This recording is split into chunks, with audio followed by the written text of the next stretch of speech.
ہمارے مدرسے میں معاون فقیر الاسلامی میں ایک نابینا حافظ پڑھتا تھا۔ وہ نابینا حافظ ہمارے حضرت جی دامت برکاتہم العالیہ کے ساتھ دل لگی خوش طبیبی کر لیا کرتا تھا، ہمارے حضرت جی بھی خوش طبیب فرما لیا کرتے تھے۔ ایک مرتبہ حافظ صاحب تشریف لائے اور رو رہے تھے۔ حضرت جی دامت برکاتہم العالیہ نے پوچھا کہ حافظ صاحب کیوں رو رہے ہیں، رونے کی وجہ کیا ہے؟ تو حضرت جی نے اول تو ان کے ساتھ خوش طبیعی کی کہ شاید کوئی ویسے ہی ان کو رونا آ رہا ہے، وہ زیادہ ہی رو رہے تھے۔ تو پوچھا حافظ صاحب کیوں رو رہے ہیں؟ فرمایا کہ حضرت جی دل کی ایک خواہش ہے، ایک تمنا ہے، اللہ کرے کہ وہ پوری ہو جائے۔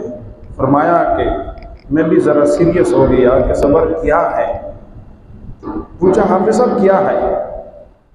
فرمایا کہ ابو حضرت جی جب سے پیدا ہوا ہوں اس وقت سے لے کر آج تک میں نے اپنی والدہ کی زیارت نہیں کی۔ اللہ سے دعا مانگ رہا ہوں کہ اللہ مجھے ایک مرتبہ آنکھوں کی نعمت دے دے۔ جس ماں نے مجھے پالا پوسا ہے، میری تربیت کی ہے، مجھے کھلایا پلایا ہے، اللہ ایک مرتبہ یہ نعمت دے دے تاکہ کم از کم میں اپنی والدہ کی زیارت تو کر سکوں کہ میری والدہ کی شکل صورت کیسی ہے۔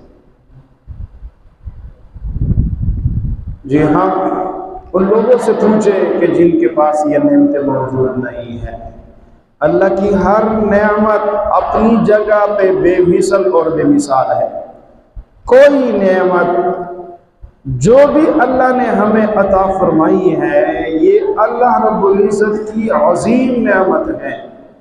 تاہم اللہ کی نعمتوں میں سے جو ہمارے پاس سب سے بلند نعمت ہے، بڑی نعمت ہے، وہ ہے ایمان کی نعمت۔